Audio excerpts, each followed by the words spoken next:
Hey guys, welcome to For the Health of It. Today we're going to be talking with our usual crew here, Dr. John Hall, Barbie McAnalley, RN, Dr. Bill McAnalley, and myself, Shawn McAnalley, diesel mechanic. Anyways, we wear lots of hats. Yeah, we'll come up with something there. All the There you We do go. it all. Well, today guys, Dr. Bill, we were talking to him about what are we going to talk about today? And he said, I want to talk about autophagy and apoptosis. So, Dr. Bill is the expert on that. I would have to say I've done a little reading on it myself, and I know these two know quite a bit about it too. But we're going to let Dr. Bill just tell us about apoptosis and autophagy, because sometimes they get confused, and they're not the same thing. Dr. Bill? Yes, that's they are very similar in one way, and it's really how they work.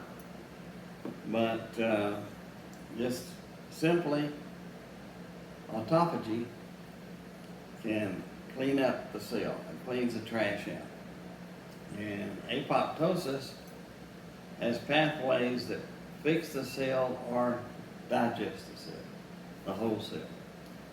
So really it's the difference in, if you can't clean up the house, you tear it down And build another one? build another one. But you clean up the house with autophagy.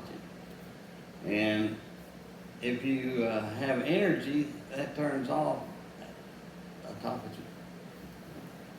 If you want to turn it on, you have to stop energy. So starvation turns on autophagy. And some supplements we now know can turn on autophagy. And some drugs turn it on or inhibit it. So, like hydroxychloroquine acts on autophagy. We've heard a lot about that with the coronavirus going on. Hear about that in the news all the time. Yeah, it's been a bit popular. Yeah. So if one of the things that autophagy does is it cleans up trash. Okay. So if you have malaria organisms, they're digested in there, or viruses. So if you can activate autophagy, you help remove viruses and other trash. So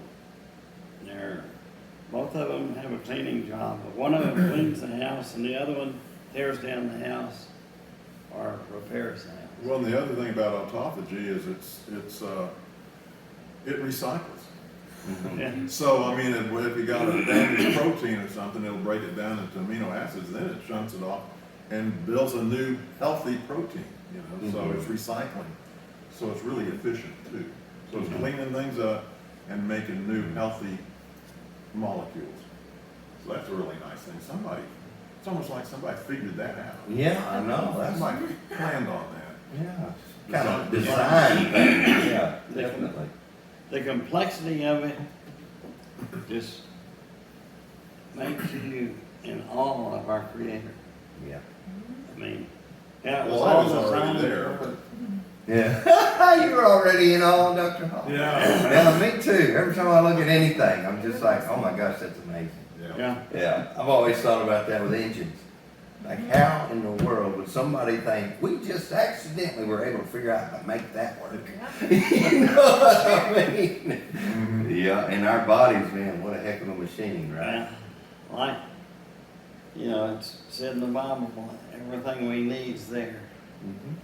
All we have to do is find it. And that requires wisdom. Yeah, And with wisdom, you create new knowledge. yeah, that's right. So, I know we sure like tapping into your wisdom. Kind of gives us a head start. Yeah. Yeah. It helps to have Bill around. Yeah, that way maybe me and Barbie here, they've got us by a couple of years, not too many, but maybe we can tap into this wisdom and get a little advantage as we finish out our days here. So, anyways, that's good, Dr. Bill. I think I've covered The differences in the key cleaning. difference, Okay, well, And good. I was watching TV the other day, and there's an ad, and it was about one of the weight loss programs, and they actually talked about this, and also incorporating fasting, intermittent fasting. So autophagy is Mhm. catching on, and It it's is. becoming, it's understood, and it's Mhm. now being incorporated. Yeah, they're saying without eating in about 16 hours, it really gets started.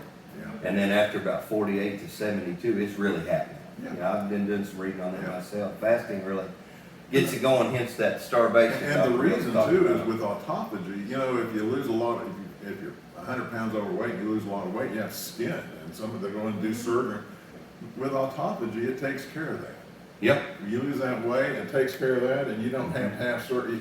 It's the way it's supposed to be. I read an article on that, and there was a doctor he's a weight loss doctor, who really helps people lose weight, and he said that all of his patients that lost weight via fasting versus calorie restriction, none of them had to have skin removal surgery. Yeah. All of the ones that have to have skin removal surgery are the ones that restrict their calories and eat something every day, and those that fast, even intermittently, they never had to do And it's any not kind that of big a skin deal. removal. What I do is I just don't eat breakfast.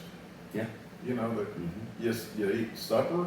Mhm. I say supper, most people say dinner, but Mhm. anyway, I eat, and then I just don't eat breakfast. And by the time noon or 2 o'clock, usually I eat 2 o'clock, well, 16, 18 hours have gone by, and it's not that big a deal. I just skip breakfast.